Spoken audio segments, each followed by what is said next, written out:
नमस्कार। मुंबई के निकट माता बगलामुखी का भव्य मंदिर का निर्माण होने जा रहा है। माता बगलामुखी 10 महाविद्या में से एक महाविद्या मानी जाती हैं। ये तुरंत इच्छा पूरी करने वाली, हर तरह का विवाद को नष्ट करने वाली, हर तरह के क्लेश को नष्ट करने वाली, पारिवारिक सुख को बढ़ाने वाली, सुख समृद्धि देने वाली माता मानी जाती हैं। इसलिए इस मंदिर के निर्माण में आपके सहयोग की आवश्यकता है।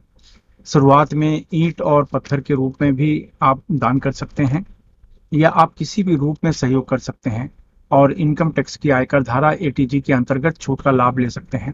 अगर आप सहयोग करना चाहते हैं तो नीचे डिस्क्रिप्शन में लिंक दिया है, वहां से जानकारी प्राप्त कर सकते हैं। नमस्कार। दिव्य योगा स्पिरिचुअल स्टोरी में आपका हार्दिक स्वागत है। आज की जो कहानी है वो बहुत खास है। कभी कभी होता है कि हम अपने दिल में कोई बात रखते हैं और ये बात है हमारी जिंदगी को बर्बाद कर देती है। ऐसा कैसे हो सकता है, इस बारे में जानेंगे आज की कहानी के बारे में। एक समय की बात है, मेरे शिष्य ने मुझे अपने घर पर बुलाया, भोजन पर बुलाया। खास बात ये थी कि पति पत्नी दोनों मेरे शिष्य थे। मैं उनके घर पर गया, खाने के टेबल में बैठ गया। एक तरफ उनकी पत्नी बैठी, एक तरफ उनका पति बैठा, बीच के भाग में मैं बैठा। भोजन आया तो पत्नी मुझसे कहती है कि गुरुजी इनसे पूछिए, इनको रोटी चाहिए। तो पति मुझसे कहता है, गुरुजी इनको कहिए कि मुझे रोटी नहीं चाहिए। मैंने कहा ये क्या बात होगी, ये तो मेरे थ्रू बात हो रही है। बाद में पता चला कि दोनों में लड़ाई झगड़े हो रहे हैं, दोनों में बातचीत बंद चल रही है। मैं मन में सोचने लगा कि मुझे भी कहाँ फंसा दिया। जब दोनों में लड़ाई झगड़े चल रहे हैं तो मुझे बुलाने की जरूरत क्या थी। पहले अपनी लड़ाई झगड़े को सुलझा लेते, उसके बाद मुझे बुलाते। मैं भी परेशान हो गया, मुझे समझ में नहीं आ रहा था कि मैं इनको किस तरीके से करूं। पति कहती है इनको कहिए कि भाजी चाहिए क्या। पति कहता है गुरुजी इनको कह दीजिए सब्जी नहीं चाहिए। इसी तरीके से पत्नी कहती है इनको पूछिए दाल चाहिए क्या। पति कहता है गुरुजी इनको बोलिए दाल नहीं चाहिए। मतलब इस तरह से मैं पूरी तरीके से परेशान हो गया। मैंने कहा देखो भाई, तुमने गलत समय पर मुझे बुला लिया, फिर भी एक कहानी मैं तुम्हें बताता हूं, और वो कहानी है मेरे गुरु ने मुझे बताई थी, वही कहानी मैं तुम्हें बता रहा हूं। उनको मैंने एक कहानी सुनाई। कहानी के मुताबिक एक गुरु शिष्य आश्रम में साधना करके रहा करते थे। तो गुरु अपने शिष्य को सिखा रहा है कि बेटा, अपने जीवन में महिलाओं से पंगा नहीं लेना,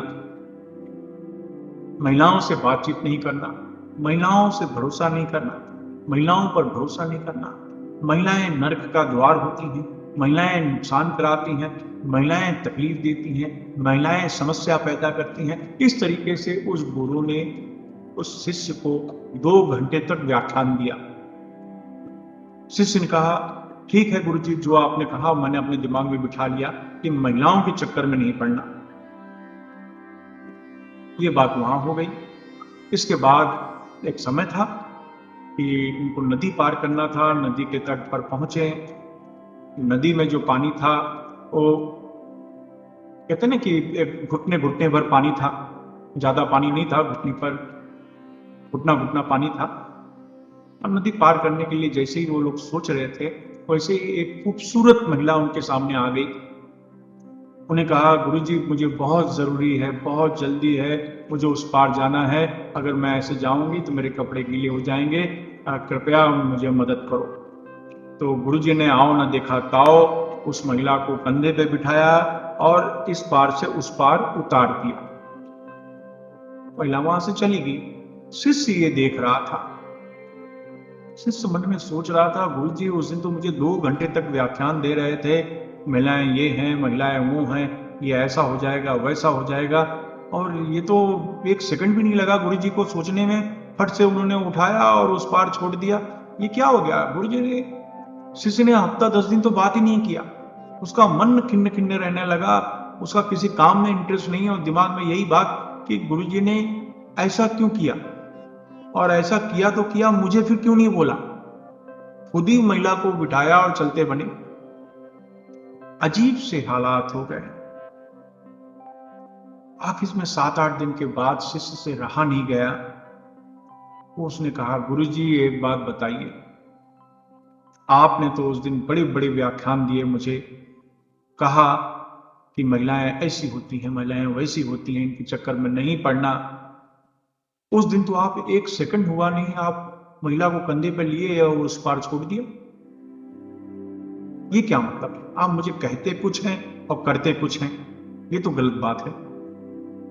गुरुजी ने कहा, अच्छा ये बताओ, 7-8 दिन तुम चुप क्यों थे? ये बात तो तुम उसी समय पूछ सकते थे जब नदी पार कर गए।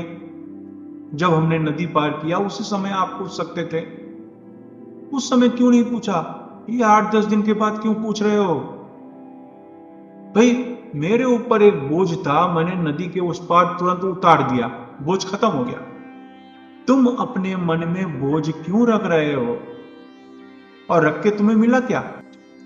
तुम्हारा ध्यान न पूजा में था, न भक्ति में था, न साधना में था, न किसी काम में था। तुमने तो 8-10 दिन से सब कुछ बंद कर दिया, न गुरु की सेवा की, सब कुछ बंद हो गया एक मन में बोझ रखने से।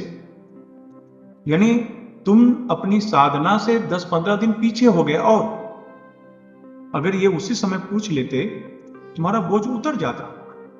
तुम 8-10 दिन के बाद पूछ लो। रहा सवाल मेरा, तो मैंने बोझ अपने कंधे पर लिया और तुरंत नदी के उस पार बोझ उतार दिया। तुमने बोझ नहीं उतारा अपने मन पर, तुमने अपने मन का बोझ नहीं उतारा, और तुमने 8-10 दिन से अपने आप को नुकसान पहुंचा रहे हो। मानसिक रूप से, आध्यात्मिक रूप से, शारीरिक रूप से तुम नुकसान तो तुम पहुंचा रहे हो अपना। अगर तुम्हें कुछ पूछना था तो तुरंत पूछ लेते, इतना दिन इंतजार करने की कोई आवश्यकता नहीं थी। शिष्य के दिमाग में बात तुरंत बैठ गई, उसने क्षमा मांगी। ये कहानी मैंने उन पति पत्नी को सुनाई। तुरंत उन लोगों ने बातचीत करना आरंभ कर दिया, मुझसे माफी भी मांगी, गुरुजी क्षमा चाहते हैं। कहानी का सार ये है कि अगर आप अपने मन में बोझ रखते हैं और ज्यादा दिन तक चलते हैं तो बदले में सिर्फ नुकसान मिलने वाला है। उस बोझ को तुरंत उतार दें तो समस्या का हल प्राप्त हो जाएगा। लेकिन मन में रखी बात को आप बढ़ाते रहोगे तो दूरियां बढ़ती रहती हैं। पति पत्नी में भी यही होता है। हो सकता है एक दूसरे के प्रति कोई समस्या आ जाए, कोई बोझ आ जाए, लेकिन मन में बात रखने से अच्छा है कि सामने से बात करके क्लियर कर दो, बोझ उतर जाता है। लेकिन मन में रखने से दूरियां बढ़ती चली जाती, और ये दूरियां जब बहुत ज्यादा बढ़ जाती हैं तो वैवाहिक जीवन के लिए बहुत नुकसानकारक मानी जाती है। तो आप समझ गए होंगे। धन्यवाद।